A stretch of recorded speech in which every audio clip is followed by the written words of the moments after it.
In the world of Mesoamerican archaeology, as people have learned more and more about the Olmecs and the Mayas, work like the reports recently given by John Clark at the Library of Congress show that the old criticisms of what people used to think went on in Mesoamerica have proven wrong. But the world that is depicted in the Book of Mormon is being accommodated and supported more and more as those bits and pieces are accumulated. We don't have definitive proof yet, but the composite of all of the factors that are being accumulated support the Book of Mormon and tend to diminish the old criticisms in significant ways.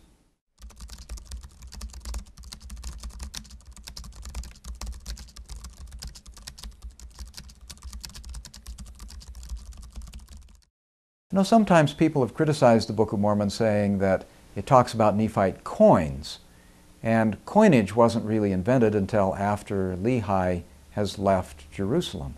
There have been no coins found in ancient America because they didn't exist, and they don't exist in the Book of Mormon.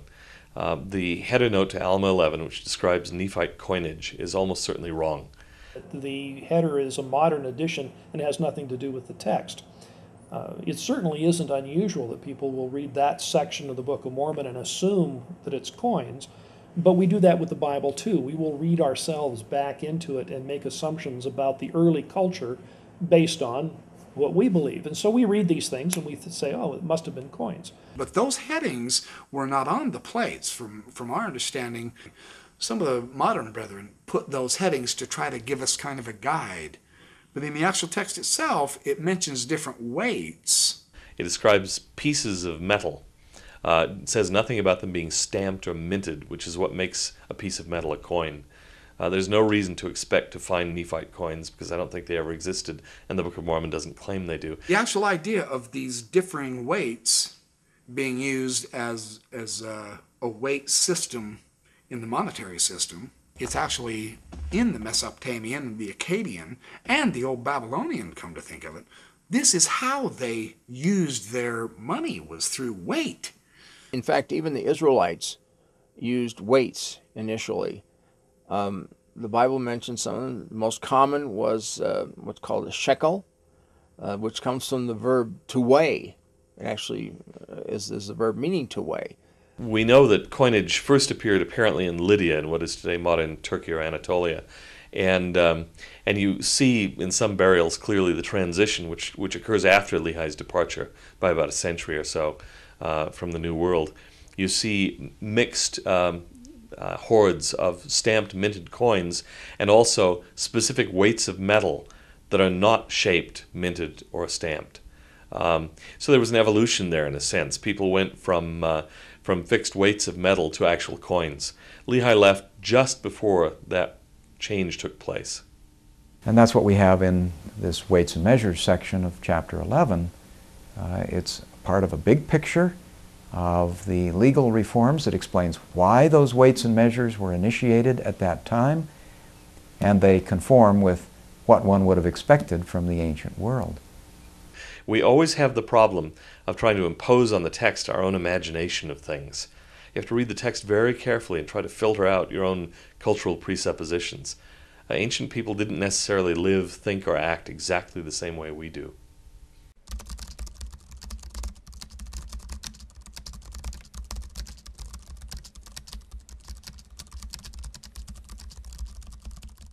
It was not a big industry, to be sure, but metallurgy never is. There is mention of fairly low-level metallurgical practice in the Book of Mormon.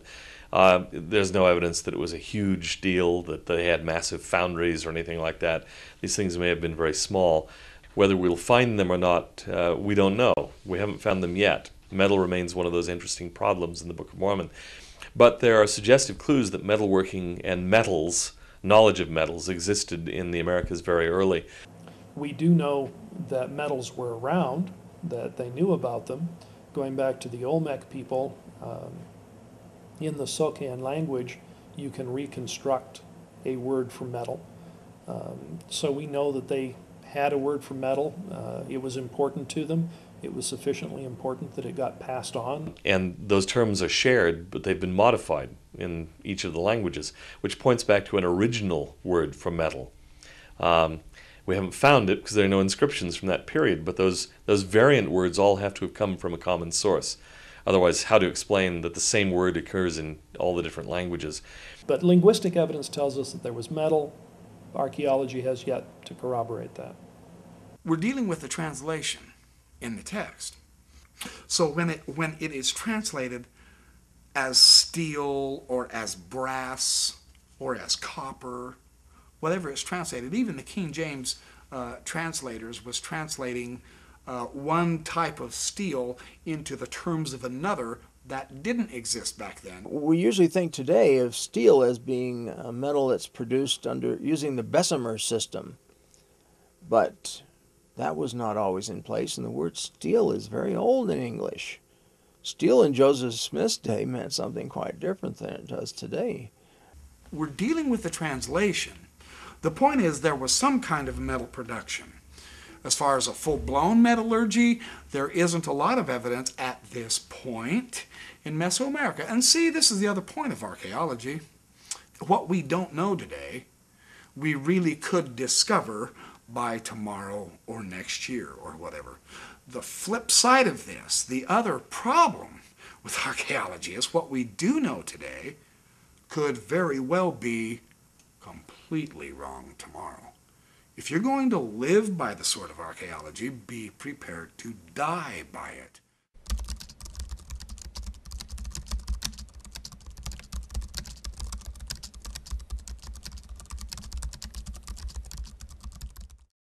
A lot of people have pointed to the existence of barley in the Book of Mormon as evidence of its untruth, but in fact, pre-Columbian domesticated barley was found in the New World.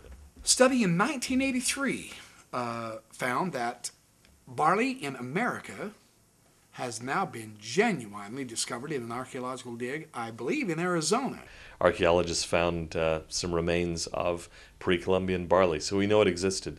We didn't know that prior to the 1970s. Joseph couldn't have learned it from that archaeological dig. Again, it was a little bit too late for him to have profited from it. Critics of the Book of Mormon for a long time have pointed out that it's not credible because it speaks of pre-Columbian wheat and barley in the New World. But since then, there's been pre-Columbian barley discovered in Arizona near Phoenix from a Hohokam civilization that dates around 300 BC to around 1000 AD.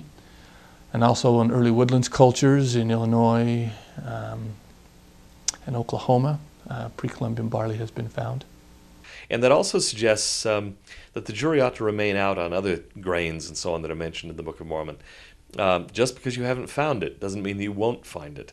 And just because you haven't found it doesn't mean that it didn't exist. You may never find it.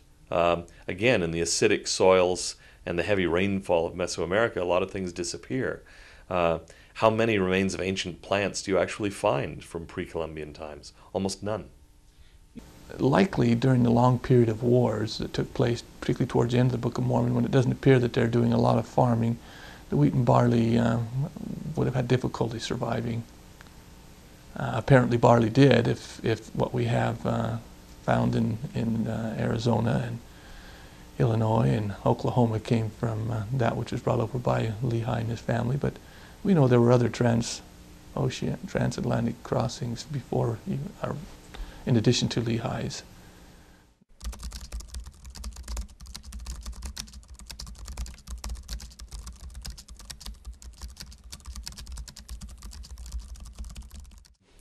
There is evidence of horses. Horse bones have been found in a number of archaeological digs in historical strata. For example, there are some caves in Mexico that have Mayan artifacts in association with horse bones, notably the Loltun caves. They've almost always been discarded because the archaeologists assumed, on the basis of ideology or preconceived opinion, that must be site contamination. Those horse bones can't belong there. And yet they've been found at the right levels. There have also been some horse bones that have been radiocarbon dated to about the time of Christ that were found up in the upper Midwest in the United States. We're hoping that at some point these can all be located and radiocarbon tested. Preliminary results seem to indicate that those horse bones do date, in fact, to Book of Mormon times. There were a few others that were found to be pre-Columbian, but post-Book of Mormon. That's significant because the claim has long been made that there were no horses in the New World from about 10,000 BC until the time of the Spanish arriving here. So Columbus initially in 1492 and then followed by others. But in fact, there are a number of them that have been found in, say, the 11th century, the 13th century. They're before Columbus, but they're after the Book of Mormon. So they can't be used as evidence for the Book of Mormon, but where in the heck did they come from? So it is not a done deal to suggest that there were no horses in the Americas in Book of Mormon times. There's considerable evidence for horses. It's just been little noticed.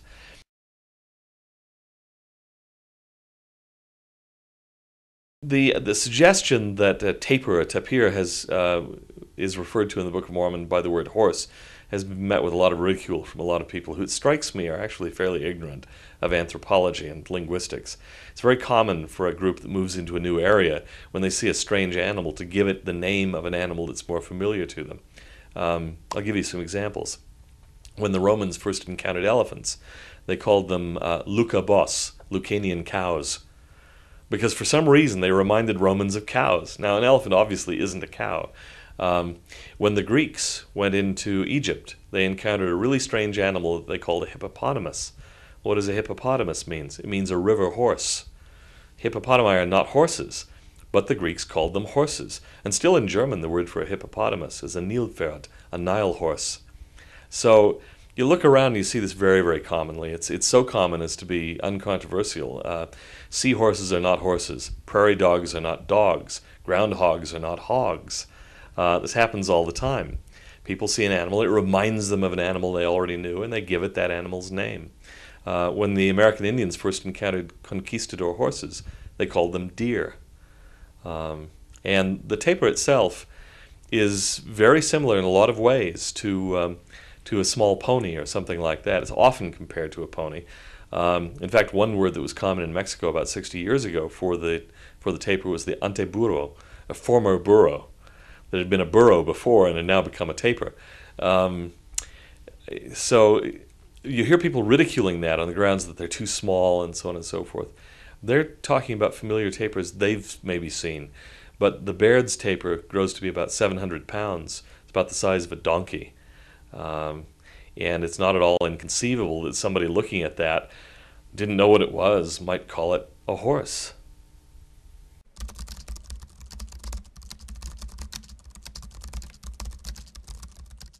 Their land also is full of silver and gold, neither is there any end of their treasures. Their land is also full of horses, neither is there any end of their chariots. Well, it's not talking about the Nephites. This is a passage from Isaiah. Yeah, it says compare Isaiah 2. And the first verse says, the word that Isaiah the son of Amoz saw concerning Judah and Jerusalem. He doesn't say here concerning Mexico and Guatemala. So far, no direct evidence of chariots. There are roads in a lot of places that suggest heavy traffic. They might have been developed not just for foot travel, but for some kind of wheeled travel. Case of Ammon and the Lamanite king. We don't know what the nature of that chariot.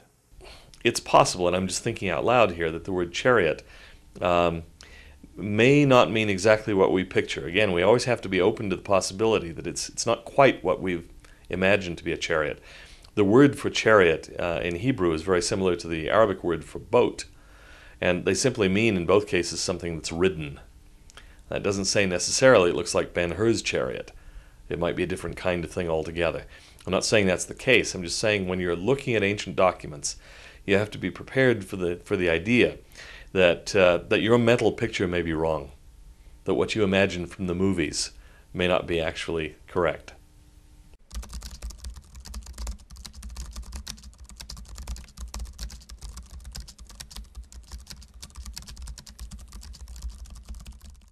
Absolutely, depends on the time period. You go back far enough and you find elephants. The evidence for elephants is very controversial. It's been usual received opinion that elephants died out quite a few thousand years before the Book of Mormon story begins. But as it turns out, there are some who still survived on Wrangel Island, which is off the northeastern coast of Siberia. And the latest of them is from 1700 BC, which is well within Jaredite times. Well, that doesn't prove that there were some farther south in the Americas, but we certainly should expect that they could have been. There has been, for a long time, for decades now, a minority of zoologists, archaeologists, and so on, who've argued that elephants actually did exist in the Americas up until something like 2000 BC, which is just about right for the Book of Mormon, because we're talking about Jaredite elephants, not Nephite elephants. Anything that you're looking at for elephants is only relevant to the earliest time period. Nephites don't seem to have them. They never mention them. But the Jaredites do, not commonly, but they're there. So that puts us a little closer to the time period when we know that there were mammoth in the area.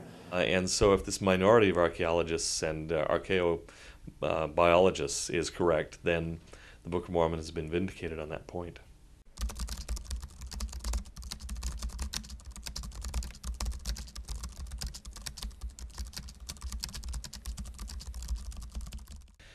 Well, of course, the opening chapters of Genesis cover the creation of the world. That's large, but for the most part, the historical sections of the Bible cover a very small area, essentially what is today's Israel. We've known for many years that in Arabic and in Hebrew, the name Nahom, which is the name of the place where Ishmael died and was buried in 1 Nephi chapter 16, is related to the Semitic roots meaning to mourn, to sorrow, to suffer. But what a team of German archaeologists found, and other LDS scholars have dealt with in great detail, is that a few years ago the name Nahom was found on 3 Katabanian inscriptions on altars in northeastern Yemen, exactly at the point where one would expect to find Lehi and his party turning in a near easterly direction and moving across the Arabian Peninsula. That's the place where the Book of Mormon says that Ishmael dies and was buried. We now know from this record that there was a place in these inscriptions known as Nahom in the time of Lehi in precisely that region. It's possible that Joseph Smith lucked out in Nahom. You can never rule that out absolutely, but it seems to me the odds are vanishingly low. It has to be understood that for about 50 years, since Hugh Nibley wrote his Lehi in the Desert, there's been wide agreement among Latter-day Saint scholars on roughly where the path of Lehi went. Inland from the Red Sea and then turning due east and arriving at a place on the Arabian Sea coast. The finding of Nahom, it's not simply a matter of finding a tricontinental route that is vintage Arabic or vintage Semitic. It's that it's in a place that is consistent with those prior theories. The theories of Lehi's route already existed. We didn't invent them suddenly to match the place Nahom that had been found. They were already there. The place Nahom was found in the location where we expected it to be found. And if you go due east from Nahom, or Nahom, you arrive at really the one place on the Arabian Sea coast that fits all the requirements for Lehi's Bountiful. That, it seems to me, is a very unlikely thing to have accomplished by sheer chance. Could it be possible that he saw it on a map somewhere? It's possible that he could have seen it on a map. I don't rule that out. There was a map published in 1815 that indicated Nahom on the Arabian Peninsula. There's no evidence, as far as I know, of that map existing in North America by the 1820s. Some people have suggested, since there's a copy in the Dartmouth College Library, that Joseph Smith or Hiram Smith, who once went to a school connected with Dartmouth, or Solomon Spaulding even, who graduated from Dartmouth, used that map to formulate the Book of Mormon. The trouble is, according to Dartmouth College itself, they only acquired that map in late 1930 or early 1931, which is, I think, a little bit too late for Joseph Smith to have used it.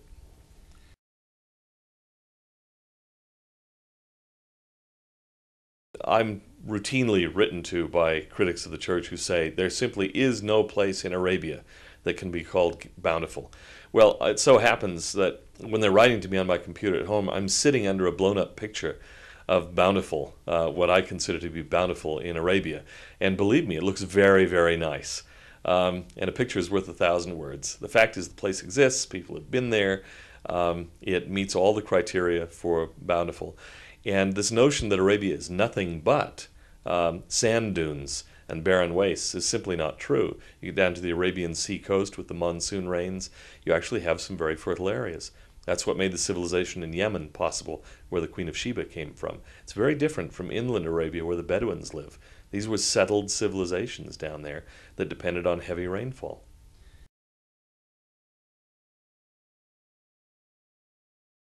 Alma 7:10 is often cited by critics as evidence of Joseph Smith's incompetence, that the poor guy didn't even know where Jesus was born.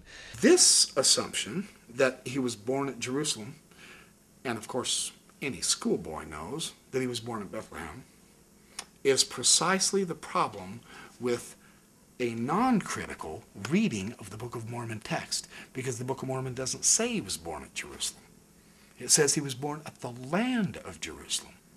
We don't have evidence in the Bible of a land of Jerusalem around the city of Jerusalem, but we do have it in extra-biblical literature. There are materials, for example, from about 1200 BC that refer to a place called Beit Lahmi, which is almost certainly Bethlehem, as being a city of the land of Jerusalem. Then you have materials that purport to come from the time of Jeremiah, and in that document the Jews are taken captive from the land of Jerusalem. A phrase that doesn't occur in the Bible, but does implicitly occur in the Book of Mormon. Was Bethlehem part of the land of the Bible? Well, even today, if you go to Bethlehem, you realize it's essentially a suburb. Jerusalem, of course, back then, was the main political, cultural, historical, religious center of the Jews. Bethlehem is how far away from Jerusalem? What, 6 miles? Of course it's going to be in the land of Jerusalem. And in the time of Lehi, it was apparently an area that was controlled by the town, the city of Jerusalem, which had a sphere of influence around it that was called, after it, the land of Jerusalem. So it isn't a mistake. It's not saying that Jesus was born in the city of Jerusalem. It's saying he was born in the land of Jerusalem, and that, we now know, fits the ancient usage.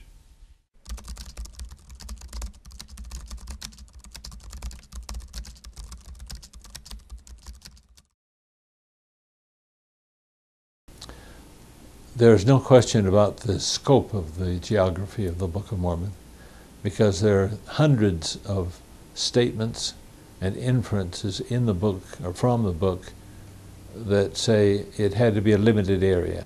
I believe it was very confined in what is called Mesoamerica, with the narrow neck of land being the Isthmus of Tehuantepec.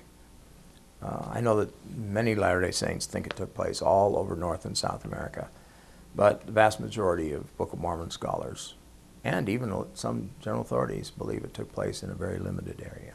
The distances that were involved in their references suggest that it could not, their territory could not have been greater than, say, 500 or 600 miles at the outside long and a couple of hundred miles wide. All of the events referred to in the Book of Mormon took place there. The best evidence there is the distances they have to travel. For example, you've got one instance where I think it's the greatest amount of days it took to travel was 22 days. And then there's another account where traveling from the Lamanite capital, which ironically was the city of Nephi, to the Nephite capital, which was the city of Zarahemla, took 12 days. Well, that's not a lot. That's not a great distance. Not thousands of miles. That the book does not say, does not claim, does not hint at. So there is a geography around a narrow neck of land that accommodates all of the movements and all of the distances, but it limits it to a few hundred miles in extent. It was obvious to early members of the church. It talked about a land northward, a land southward, and a narrow neck of land. It was the most obvious conclusion in the world to assume that that meant North America, South America, and then Central America, the Isthmus of Panama. But in fact, when you look at the distances in the Book of Mormon, of which there are a great many given, a few days' journey here, a few days' journey there, you realize this area can't be more than a few hundred miles on any side. It's a very small area. Again, much like biblical Israel or Palestine.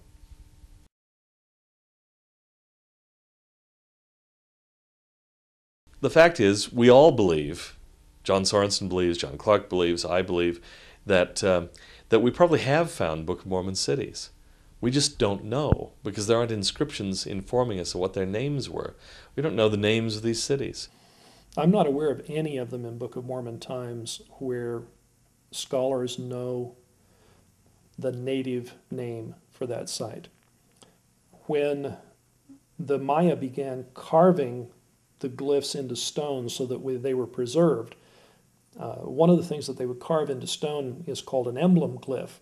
And the emblem glyph is a set of pieces of information all put together that long ago scholars recognized was specifically connected to a certain site. It hasn't been until I think the last 10 years or so that they've been able to apply some phonetics to some of those emblem glyphs and retrieve some of the earlier names. The knowledge of those names, again, has to come after AD 250 because that's when they started carving them. Most are going to come after 400, AD 400. You have to be lucky enough to find one that we can interpret, and you've probably got a handful. The next issue with the handful of glyphs that we can identify is that they all come from areas that are outside of what's considered the geography for actual Book of Mormon peoples. No, Palenque is outside the area that John Sorensen, for example, identifies as Nephite and Lamanite lands. Palenque has nothing to do with the Book of Mormon. In the geography that I espouse, Palenque belongs in the east wilderness of the Lamanites. And Palenque was a nothing little, not even a town, just a kind of a village until after 400 AD. So that's, again, a straw man. It's not a serious point. He could have stood in St. Louis and made the same point about St. Louis. It was built much later. It has nothing to do with the Book of Mormon, and it's therefore not a Nephite city.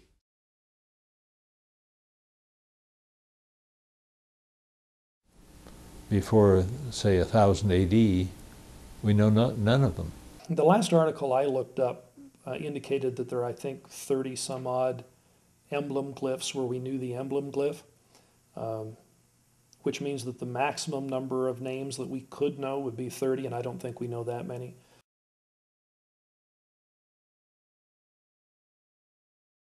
Classic difference between the Old World and the New World. Absolutely true for the Old World. People have been there, they've lived there, they passed the names on. Didn't happen in the New World. New World had a lot of different conditions. There were a lot of different people coming through, conquering the area, and then on top of all of that, you get the conquest by the Spaniards. So there are a number of things that have happened in the New World, but the end result is we have very little continuity of names. Most of the names that we have for cities in the Central American area are either Spanish or they are some Spanish version of perhaps an Aztec name. Well, the Aztecs, again, are coming in somewhere around 1200 or AD 1200. They're passing their names on to things because that's what they called them based on their culture.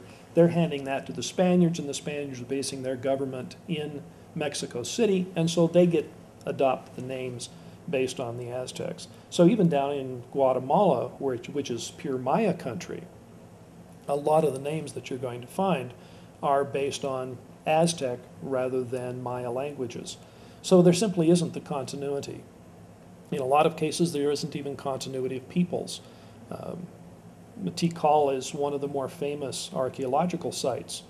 No continuity to the modern day. This was a tremendous site, but if, for instance, we were to compare Tikal to something that happens in the Old World, this is Babylon, not Jerusalem. This is under the ground. This is destroyed. Nobody's living there anymore. And it isn't the only one. The major sites of the classic Maya were abandoned long before the Spaniards showed up, and the people totally forgot what the names were. So there wasn't much of a chance to have the local memory that you do in the Old World.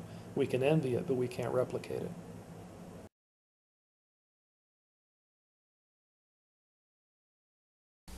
According to Latter-day Saint scholars who have made the most study, there are some candidates that are in conflict with each other. There are more than one candidate. Which one is the right one remains to be seen. In my own work on the geography, which I believe is the most extensive, indicates to me that there is one candidate of the River Sidon that is much more likely than any other to be the correct one, and that's the Grijalva River in southern Mexico. It could be that I'm wrong. I've been wrong before on a point or two, but the evidence is strongly in favor of that over any other candidate.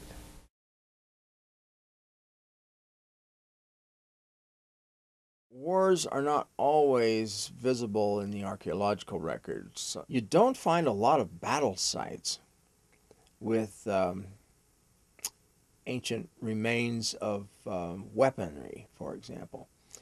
Unless you already know that there was a battle at the site and you look for it, you go out looking for it.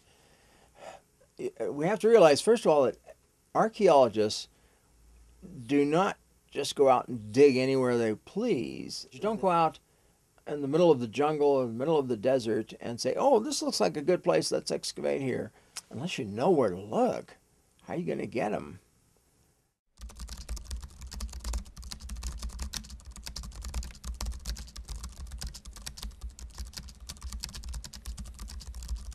And the DNA evidence points in various directions, actually. A lot of evidence does point to Asia, so there's certainly some who came from Asia. There's a recent tie that's been made by some professors over in California suggesting that Polynesians came here, rather than the other way around, which is what Thor Heyerdahl had believed. But there are evidences actually for immigrations from various parts of the Old World. Most of them from the Orient, but there's some also from the Mediterranean basin, including land of Israel, Egypt, and so on. Book of Mormon does not exclude other people from those who came to the New World. And we've had a number of LDS scholars, prominent LDS scholars, as well as a number of general authorities in the early days of the 20th century who specifically stated that we Latter-day Saints should not believe that the Nephites and the Lamanites and Jaredites and the Mulekites were the only ones who came to the American continent, but in fact that there were many who came from other places, and they even allowed that, yes, Asiatics could easily have crossed the Bering Strait, as has been believed, and could account for a lot of the population of Native Americans. For example, Sherem, we're told that Sherem, who came to speak with Jacob, had his big discussion with him.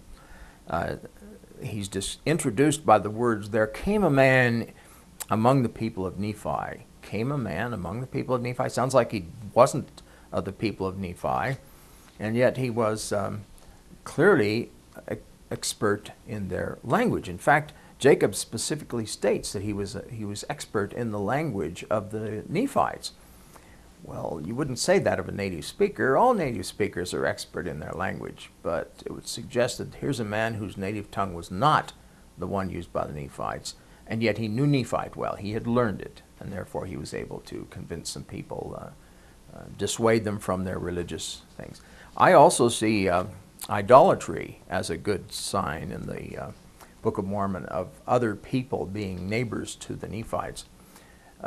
You don't just give up a belief in a God who created the earth and everything else and switch to worshiping a stone or a wooden carving or something like that. This is not an idea. I can't imagine a Christian or a Jew of today believing in the Bible and in the God of the Bible suddenly deciding that he's going to worship idols. It would have to come from somebody else. You'd have to learn that from somebody who was already worshiping these idols. And so that to me tells me that there were other people who passed that on. John Sorensen, whom you know, has written a wonderful article asking the question, when Lehi's party arrived in the land, did they find others there? It was in the Journal of Book of Mormon Studies, and I think it's a must-read. Everybody has to look at that. He discusses a lot of the evidence for other people being here even before the Nephites arrived.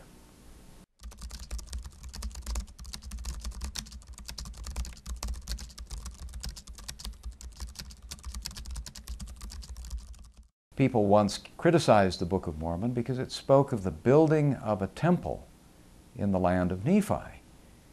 Of course, the book of Deuteronomy says that temples shouldn't be built outside of Jerusalem, but there was a particular reason why the Deuteronomists wanted to concentrate the worship of Jehovah at one shrine in Jerusalem.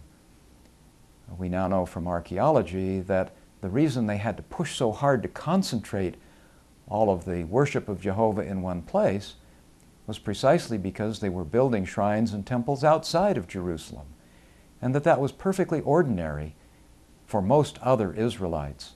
It's true that in Judaism now, it's unthinkable that a temple be built outside of Jerusalem. But the fact is, among ancient Jews, that was clearly not impossible to conceive. We know, for example, of the temple in Tel Arad to the south of Israel, near Beersheba in the Negev. And that's a temple that everyone acknowledges was a Judite temple. It was devoted to Jehovah or Yahweh. And there's no question that it was built by pious Jews. Even more striking to me is a temple that was built in the 400s in Egypt on the island of Philae in the Nile near Aswan. A lot of Jews fled to Egypt following the destruction of Jerusalem in 586 BC. They settled in various places. In two of those places, they actually built temples. One of those was built in Leontopolis, and one of them was built in Philae, which is called Elephantine by the Greeks, Elephant City, basically. These two sites were approved by the priests in Jerusalem. But the Elephantine papyri themselves discuss how the Jews in Egypt asked for permission from the elders in Jerusalem, and they were granted the permission to build that temple. We have the letter from the high priest in Jerusalem authorizing the construction of the temple. So it's still preserved. So we know that temples could be and were built by devout Jews outside of Jerusalem. So when the Nephites arrive in a new world, one of the first things they need to do in order to live the law of Moses is to have a temple. And they've been commanded to keep the law of Moses. They even went to the great lengths of getting the brass plates so that they would have the law of Moses. Well, you can't run the system of law under the law of Moses without a temple. So it's perfectly natural and appropriate that they would build a temple in their new city. It's wrong to impose current Jewish ideas on ancient Jews. You always have to be aware that ancient people may have thought differently about these things than we do. That's a common mistake throughout this video, is to impose a modern image on an ancient text. So these weren't apostate Jews? They No. weren't a different sect? They were certainly not apostate. The case in Egypt, for example, as shown by the fact that the high priest officially granted them permission to build the temple.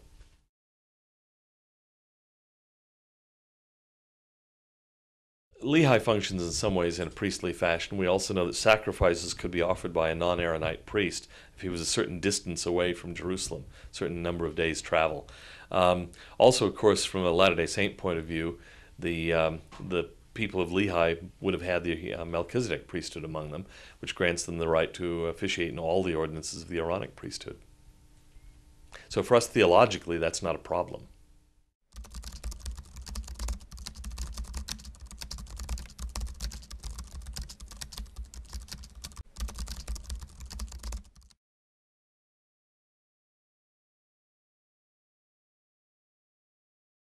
Hebraisms in the Book of Mormon is truly one of the most enjoyable, exciting evidences for, at least, if nothing else, at least another cultural context that Joseph Smith himself did not possess or own. So a Hebraism is a word that scholars use to describe a literary device or a linguistic element in the Book of Mormon that makes better sense in biblical Hebrew than it does in English. These, of course, are very exciting for us to discover because they provide evidence that, in fact, the Book of Mormon is a translated work, that it derives from a source that has connections with the ancient Near East, the world of the Bible. There have been a great many Hebraisms found in the Book of Mormon. I'll point to one that happens to be one of my favorites, and that's what I call the if-and conditional sentence. In English, we never say, if you don't study hard and you will fail the test. If you go out on that ledge and you're going to fall off. We say if. Sometimes we say if then. If he doesn't come by 8 o'clock, then we'll know he's not coming at all. In biblical Hebrew, though, you often say if and. In the book of Genesis, I did a quick survey once, and I found 6 occurrences of the if and conditional sentence in the Hebrew of Genesis. It never shows up in English translations because it's bad English. In the original manuscript of the Book of Mormon, though, you get a cluster of if-and conditional sentences in Helaman, and you actually get it in the famous Promise of Moroni in Moroni 10, 4, and 5. It's eventually taken out by Joseph Smith, presumably, because he reads it and thinks, this is not English. It's like no English that any English speaker has ever spoken, as far as we can tell. What it may be is, in effect, a kind of contamination from the original language into the English translation. Anybody who's translated a lot knows that happens. You start getting into the rhythm and the sentence structure of the original language, and pretty soon your English begins to sound vaguely German, or it'll take on a Spanish hue or something like that, and you have to go through and clean it up. It just happens. It's the way it occurs, and so I think that's what you may be seeing there is the effect of an underlying Hebrew text upon the language of the original manuscript of the Book of Mormon. In biblical Hebrew, relationships between two nouns are often created through what we refer to as a construct state. So two nouns are placed together where a preposition of is technically not necessary, although it's there from a literal perspective. So expressions in the Book of Mormon such as plates of brass, which would normally appear in English as brass plates, or river of water, which would, of course, in English appear as typically as simply a river or something of this sort. Some of these literary devices are reflected in the translation of the Book of Mormon.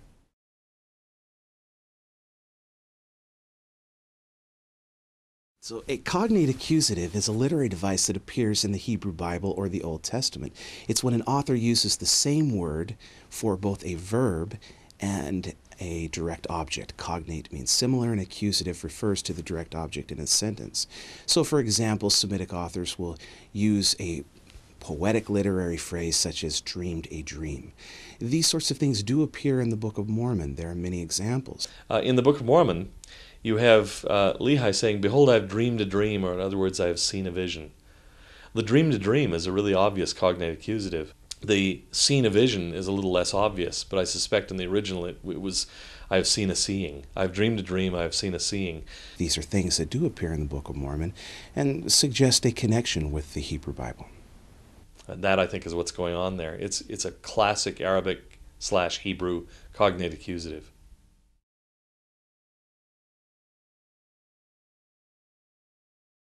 It's possible that something like the cognate accusative crept in through that path. It's impossible, I think, for an if-and conditional sentence to have crept in that way because, as I've said, if-and conditional sentences are never translated in English as if-and conditional sentences. The King James translators systematically anglicized those conditional sentences, as any good translator would do, unless he gets caught up and simply over-literalizes his translation, which is, I think, what may have happened in the case of those passages in the Book of Mormon. You simply don't have a way of Joseph, who didn't read Hebrew, getting access to the patterns of Hebrew conditional sentences. There are other things that can't be explained, I think. The question of chiasmus, for example. Chiasmus is a style where you go through a list of terms in one order and then turn around and go through the same list in the opposite order. Chiasms can be found in lots of different literatures and languages, but it tends to be used the most extensively in Hebrew, and in the Old Testament in particular, where it has been studied far more extensively than in any other body of literature. One would have to think that if the Book of Mormon is, in fact, a record of ancient Israelites, it should have chiasmus in it. And indeed it does. Of the writers in the Book of Mormon who use chiasmus the best, such as Alma and King Benjamin, we find there some of the best examples of chiasmus anywhere in world literature. A short chiasm is the kind of thing you might pick up from reading the Bible and having an ear for style. A long chiasm, like Alma 36, or even the entire book of 1 Nephi, is the kind of thing you just don't notice casually. And in fact, scholars didn't begin writing about chiasmus in the Book of Mormon until essentially too late for Joseph Smith ever to have noticed it. Although the repetition doesn't work for us as Westerners, there was something about it that was quite pleasing to those people in the world of the Bible. And these same sorts of forms then appear all throughout the Book of Mormon. Work a work, and dream to dream, and judge a righteous judgment, which of course suggests that there is a cultural, literary, and linguistic connection between the Book of Mormon and the Bible.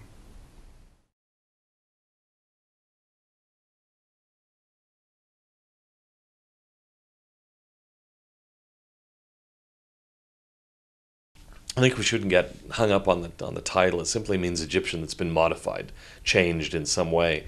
Actually, there are several Egyptian scripts. We're all aware of the hieroglyphs, which are the oldest and first texts that the Egyptians wrote in that form, mostly designed to be carved into stone. But there are two cursive versions also. There's hieratic that was used, and then demotic. Demotic is really cursive. It has lots of ligatures, and they made it so one could write it very speedily, very quickly, if one knew that writing style. And it came into use about 800 BC, so that was a couple centuries before Lehi's time. The Book of Mormon is very clear that the writing system they use has been changed during their stay in the New World. That is, you shouldn't expect to find Old World evidence for it, not for their particular reformation of Egyptian. It's a unique writing system, unique to them, and they say nobody else can understand our language. Normally what the critics do is they'll go out and they'll ask scholars, Egyptologists usually, do you know anything about Reformed Egyptian script? What is that? And they'll say, well, I've never heard of it. Well, it's natural, because in Mormon chapter 9, Moroni specifically says it was called by them, by the Nephites. They called it Reformed Egyptian. That didn't mean that the Egyptians called it that. Did Reformed Egyptian exist? Well, the Book of Mormon would be evidence that it does. Is it possible that that Egyptian has been modified in other ways, in other places? Absolutely. Coptic, for example, the language, the liturgical language of the Christian Church in Egypt, is Reformed Egyptian. It's written in a modified Greek alphabet with Egyptian characters. For that matter, you could argue that some of our own letters are Reformed Egyptian in English. The letter M may just be the ears of an owl. In ancient Egyptian hieroglyphics, the owl was pronounced M, and now we have this little M thing that's the ears on the top of the owl's head. So our language is modified? Yes. Anyone who's tried to read Beowulf from 1,000 years ago in English, it's English, but it's unreadable unless you've had special training. So the language of the Nephites in isolation for 1,000 years from Jerusalem, probably impacted by languages around it, referring to things that nobody in Palestine had ever seen, is going to change. It changes pronunciation, it changes vocabulary, it changes in innumerable ways. So saying that a language had changed and become a different kind of language is absolutely plausible. And I'd submit that it's even evidence for Joseph Smith's authenticity as a prophet, because he was a very unsophisticated kid. I don't know that he knew that languages change over the course of time. Language changes in 1,000 years, and the script that goes with it is likely to change at least somewhat to go with it. So we really have no clue what Reformed Egyptian might have been. The Egyptians and the Israelites were not always enemies. In Lehi's time, in fact, they were friends. The Bible makes this very clear, as a matter of fact.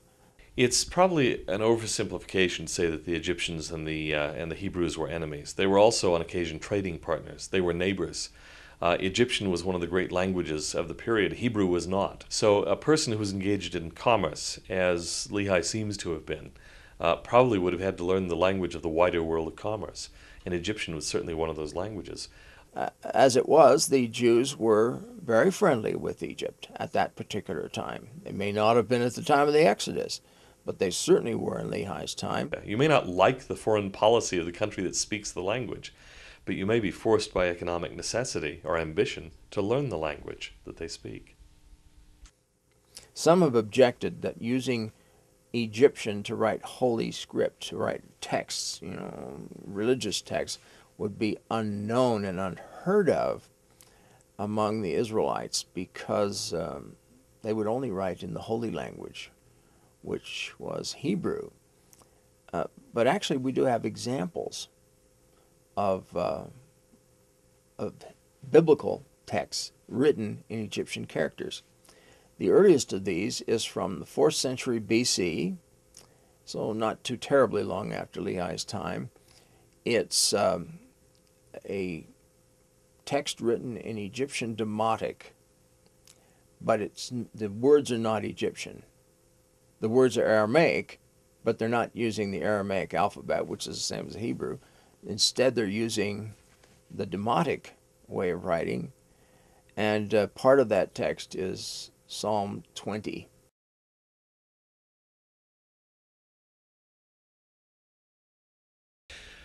I'm not sure that there's ever been a time when people haven't been able to translate the languages of the Bible. Greek is still a living language. Hebrew was a living language in a sense among the Jews, even in their diaspora. They used it for liturgical purposes and for writing sacred texts and that kind of thing. And so we've always known Hebrew and Greek. So the old world languages, as far as being able to read them and translate them, and of course having texts that we could read and translate, have been around thousands and thousands of years. On the other hand, the languages of Mesoamerica, apart from a few indigenous peoples, essentially died out. And they have to be learned now as learned languages. And the glyphic language, the language of the inscriptions, has to be taught in graduate schools. The New World is a very different situation. We haven't had very many texts, and dating to anywhere near Book of Mormon times, the texts are really quite rare. We only have a relative handful of texts on monumental architecture from the Maya where they carved the glyphs in stone. Most of those are starting after AD 250. We have indications that they painted some of those earlier, even into 100 BC, and some of them are recent finds like the San Bartolo glyphs. Our ability to read those, probably read, accept, and really make a breakthrough since 1970. Somewhere in the early 70s, people finally dug out the work of Yuri Knorozov, who was a Russian. Did the work that actually cracked the code of the Maya glyphs, but people didn't know it for a long time, didn't want to accept it because he was a Russian. Had he been an American, we might have been much happier about it. But they finally realized he was probably right. Renewal of all kinds of interest in that happened in the early 70s. Since then, there's been an explosion, and more glyphs are being read every day. Interestingly enough, however, they're reading the version of the glyphs from AD 250 and later. When they find these glyphic texts from 100 BC, they're finding that although they seem familiar and they might be able to recognize a glyph or two, they can't read those yet. So moving even 300 years back in time with a similar culture, they're finding their ability to read it has gone back to near zero, and we have to start over.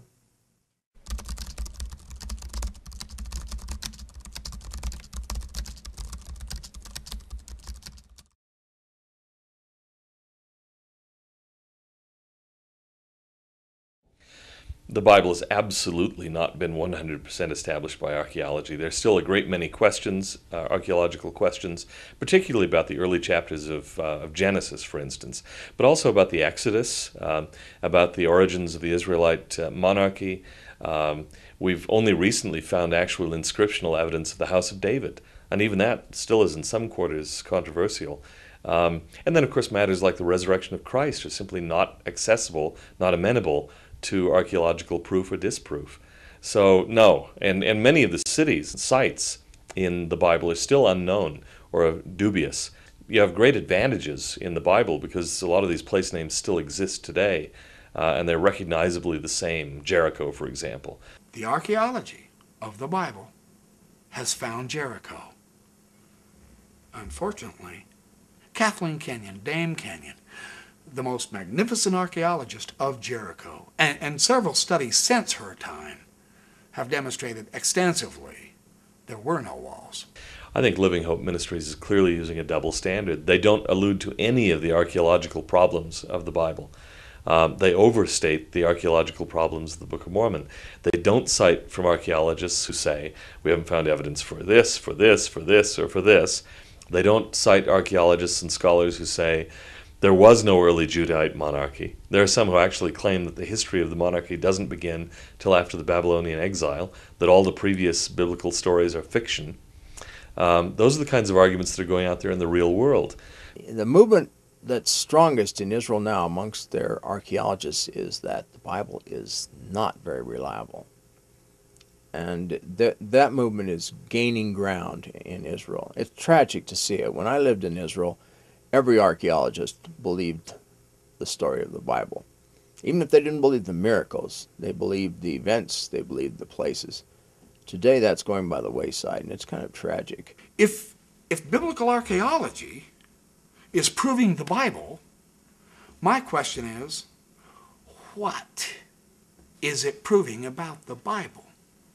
Are Protestants willing to accept the fullest ramifications of what archaeology is so-called proving? But Living Hope Ministries gives its audience the false picture that the Bible's been 100% proven true. That simply is not the case. It's completely irresponsible and in a way very disingenuous to portray it in a way that is false. People often fail to grasp the limitations of archaeology. I remember a major illustration, a major dig that was illustrated in National Geographic a number of years ago, and they had a 4-page fold-out showing this marvelous city of El Mirador in the lowlands. And an archaeologist friend of mine, looking at that gorgeous painting of all the priests, their feather plumes, and the huge cities and the avenues and so on, said, do you know how much that's really based on? It was based on 2 archaeological trenches that had been dug, about 50 yards long, about 10 feet deep. And the rest was extrapolation. It was all inferences drawn from what they'd found there. He said, imagine that Salt Lake City or even Provo had been buried over for 1,000 years or 2,000 years. Then somebody digs a couple of essentially telephone booth-size holes into it and reconstructs the entire social and intellectual, cultural life of the town from that. I mean, those are the limitations that archaeologists work with. They're always guessing. The guesses can be more or less informed, but they're imperfect, and most data isn't found.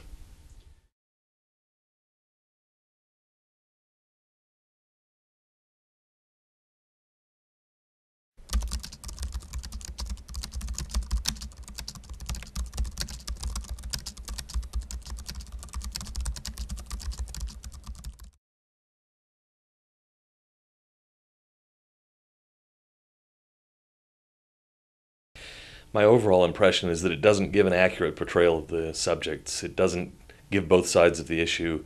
It presents a Bible that's perfectly established by archaeology, which is false, and a Book of Mormon that is totally refuted by archaeology, which is also false. So it creates a simplistic and on the whole, fairly disingenuous picture. Distinctly unimpressed with it, but the basic reason was that it had the illusion of giving you some scholarly information without actually doing it. It made things seem that they were answering certain questions or providing certain types of information when actually it wasn't as accurate as it ought to have been. So there were too many places in it where it was much more illusion than reality, that it was much less scholarship and much more showmanship. They hold the Book of Mormon to claims that it doesn't make. They suppress LDS arguments on behalf of the Book of Mormon. It's not really you can't rely on this as an accurate picture of the situation. Without looking or examining any of the scholarship on the Bible, they will present information about the Bible as though this is uncontroversial. And then they'll talk about the Book of Mormon, where they don't begin with that particular assumption. So the Bible starts with the assumption that's correct, and they start with the Book of Mormon with the assumption that it's incorrect. They start with the assumption that everything is correct, accurate, and true and uncontroversial in the Bible, and assume that everything is incorrect, untrue, and completely controversial for the Book of Mormon. There's no serious engagement in this film with any evidence on behalf of the Book of Mormon. They create a caricature, a straw man, which is easy to shoot down, easy to destroy, but it's also not true to life. Pretty much they were discussing and arguing with what I would call popular culture ideas about the Book of Mormon that have to be at least 50 years old. They've missed scholarship within the last 50 years. Oh, I certainly doubt that. I'd be shocked if they did. I would expect that they have some passing acquaintance with it, whether their acquaintance came just because they had heard something or because whoever was doing the film gave them a little bit of information. I really couldn't tell you, but it certainly wouldn't be surprising that they had a passing acquaintance. Now, would they have had a good acquaintance with the best arguments, with the way that we understand the text, the most recent information that's been done within, let's say, the last 20 years? No, I sincerely doubt that they would have known that. There were a lot of very honest people who were telling you know, for instance, all of the archaeologists from Israel, absolutely honest in what they were saying, absolutely truthful in what they're saying. It wasn't what they said, it was the implication that was made from what they said. It is very easy to take true statements and put them in such contexts that even though they are true, they seem to say something that they may not. And that's what was happening with those archaeologists. Those archaeologists know a lot about Israel. I didn't see any of them that knew a heck of a lot about the New World. When you make too many assumptions about the New World based on the Old World, you make a lot of mistakes because it's a very, very different animal when you cross the ocean. My experience with these people is that they, for example, want to establish what Christianity means by quoting specific proof texts from the New Testament, ignoring the Old. And when they quote from the New Testament, they quote usually Paul. They'll quote things like Paul talking about being saved by grace, being saved by our faith in Christ. They don't quote Jesus even, because Jesus is the one who tells them what commandments they're supposed to obey. Actually, it's comical in a way. I mean, to me, it's comical, and it would be comical, I suppose, to everybody if it weren't for the fact that, unfortunately, these people do influence others to not look into the restored church and its scriptures. Most of the criticisms leveled against the Book of Mormon actually were already in place in the period of 1832 to 34, when some of the major anti-Mormon books came out. And for some reason, they're still being used. You know, I would be embarrassed if I were from one of these anti-Mormon ministries, but they continue to use things that have long since been disproved. But the one thing is sure, they never keep up on the scholarship about the Book of Mormon. They do not have a clue. In fact, they try to dissuade people from even reading things. They'll say, oh, don't read anything put out by farms. Those guys aren't real scholars. When some of them find out that, oh yes, we are real scholars. We do publish in non-LDS scholarly venues. We publish with the Society of Biblical Literature, the Pontifical Biblical Institute, and other such non-LDS scholarly venues. Then they say, oh, okay, they are scholars, but only when they're not writing about the Book of Mormon. When people tell me there's no evidence at all for the Book of Mormon, they simply haven't paid attention. There's a lot of evidence for the Book of Mormon in the Old World and the New World. John Sorensen's written extensively on this. John Clark has recently taken to lecturing on this topic, an eminent Mesoamerican archaeologist. He sees an increasing rapprochement, if you will, an increasing convergence of the Book of Mormon with the kind of evidence we're finding in Mesoamerica. Very, very interesting story that many of the things that were problematic in the Book of Mormon, certainly in 1830, even in 1930 or 1950, now seem to be better established by archaeology. When the New World Archaeological Foundation began working the Chiapas Depression, looking for pre-classic ruins, the Book of Mormon suggested that they ought to be there according to the reading that these people were giving to it. They thought that it was referring to that area. Sure enough, there are ruins there. They date to the right periods. They seem to show certain characteristics that make them fit Book of Mormon stories. They're in the right relative location to one another. Those things all fit. So yes, there is evidence. Now, is there proof? No. There's not proof that will compel you to believe. But proof is extremely rare in any kind of archaeology, or history for that matter. You can build up plausibilities, you can build up probabilities. You seldom come up with something that absolutely proves something. Is there evidence, though? Yeah, there's a great deal of evidence. First of all, I'm not a liar, and it's really a violation of sort of academic decorum to call someone a liar. You have to have awfully good evidence for that, and he doesn't. You can say so-and-so is wrong, he's mistaken. You could even, I suppose, say his interpretation is idiotic. But to call someone a liar is a really strong attack, and frankly, I did not find it very amusing. But the fact is that either Tom Murphy or his handlers misrepresented my position. The little clip that they show is from a lecture that I've given, gosh, I don't know, scores of times. And the point that I'm making is a very simple one. I'm not talking about whether the evidence is all there to prove the Book of Mormon true. I'm not talking about whether there might be things that critics might find to level against the Book of Mormon. Good grief, anyone who knows what I've written and said about the Book of Mormon over the past roughly 20 years knows that I'm fully aware of criticisms of the Book of Mormon, of archaeological and historical problems in the Book of Mormon, and so on and so forth. I've been addressing them for 2 decades. What I was saying in that particular point, that Tom Murphy or his handlers either misunderstood or chose to distort and misrepresent, is simply this. I was making a stylistic point. I was making a point about the way the Book of Mormon reads. It's a sober book that, apart from the miracles and the visitation of Christ and so on in it, it's a book that reads rather like a secular history. I was making the point that the book is not straining for effect. It isn't full of pseudo-Oriental romanticizing.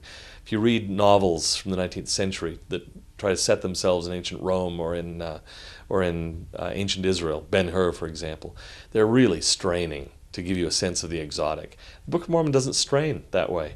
It's very matter-of-fact. My point was that it reads in a matter-of-fact way. It reads like real history. It has that style, that feel. That's an entirely different question from the one he claimed I was talking about. And I'm entirely right, he's entirely wrong, and I was not lying, and I'd be willing to discuss this with Tom Murphy or anybody else anywhere, anytime.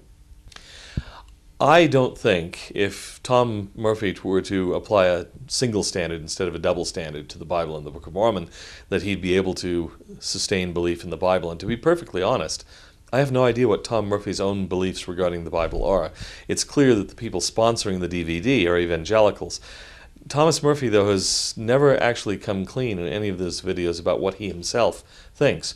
When, for example, he argues about DNA, that DNA disproves the Book of Mormon or makes the Book of Mormon unlikely, he's relying on DNA studies that actually posit immigration to the New World many, many thousands of years before most evangelicals would put Adam and Eve. And he's relying on DNA studies that presume a separation of humans from chimpanzees several million years ago. This is something that I think his handlers at Living Hope Ministries probably wouldn't approve of, and yet I suspect very strongly that Tom Murphy believes in those things. This is another area where I think the film is not being entirely forthright. Let's hear what Tom Murphy actually thinks about the Bible. Let's hear what Tom Murphy thinks about the implications of DNA theories for Genesis, for example.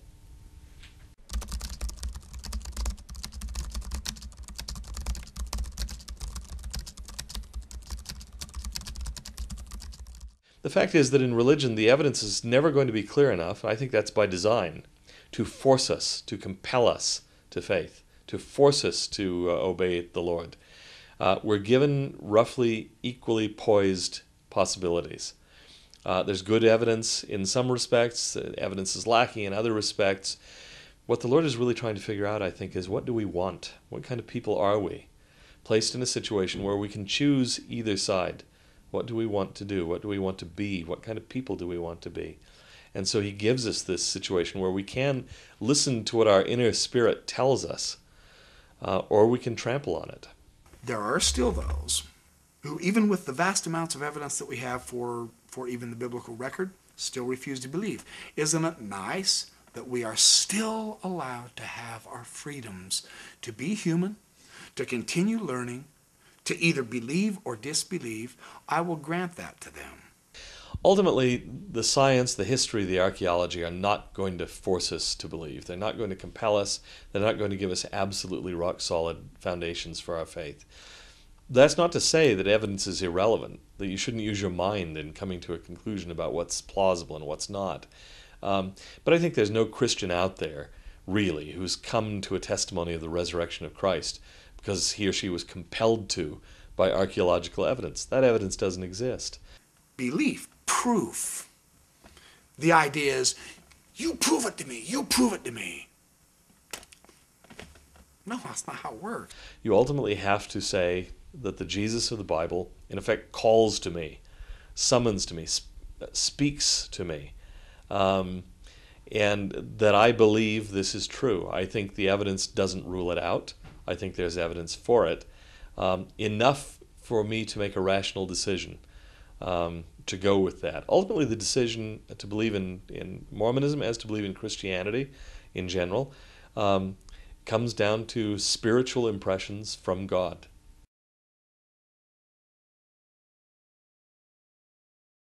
No, there are too many. The evidence, preponderance of evidence, would argue so strongly against Joseph Smith being the author of the text. And intellectually, if you seriously study the Book of Mormon, you can come to no conclusion other than the Book of Mormon was exactly what Joseph Smith claimed it to be. A record written by ancient Hebrew prophets, translated by the gift and power of God. I think that it strains credulity to suppose that Joseph could have done the research to put all these things together, or alternatively, that Joseph did it by sheer chance. No. No. How? Are you kidding? Now, there's one explanation that I really get a kick out of out there. There's a fellow that I've corresponded with from time to time who believes that an unnamed group, an uncertain number of people at an unspecified time in an unidentified place for motives that are unknown, did all the research for the Book of Mormon, and then for reasons that he can't explain, gave the manuscript to Joseph Smith and allowed him to publish it without giving him credit for reasons that he also doesn't explain. Now, if you do that, you can claim anything, because his group could have been anywhere, and there could have been 5,000 of them doing research at all times. This is the kind of theory that's unfalsifiable. It's just silly. But if you get into the real world, if you look at people like, Solomon Spaulding, who's been proposed as an author, or any of the others, they just don't have the wherewithal. I like a point that Hugh Nibley made. He said, it's not a question of who wrote the Book of Mormon in the 19th century. The question is whether anybody in the 19th century could have written the book at all. And his answer was no. And that's my answer too.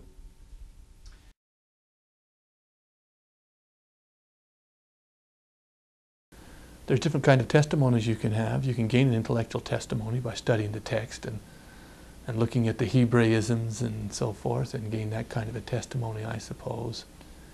There's a testimony, that's a testimony of the head, I suppose you could say. There's a testimony of the hands that come from studying its principles and teachings and living them and see what effect they make in your life, and that's an important kind of testimony to have as well. But ultimately, the foundation of our testimony has to be a testimony of the heart. Not just the heads and the hands, but the heart. And by the heart, I mean the witness that comes as you study that text and invite the Spirit to direct your thoughts and feelings and receive the confirmation. It's the Word of God. I think it's important to realize that when Latter-day Saints talk about testimonies, they're not merely talking about receiving intelligence from their own hearts. They're talking about personal revelation from God. That's a different matter. Can we trust our own hearts? Maybe not. Although in many cases we're told, follow your heart. It's not always a bad thing.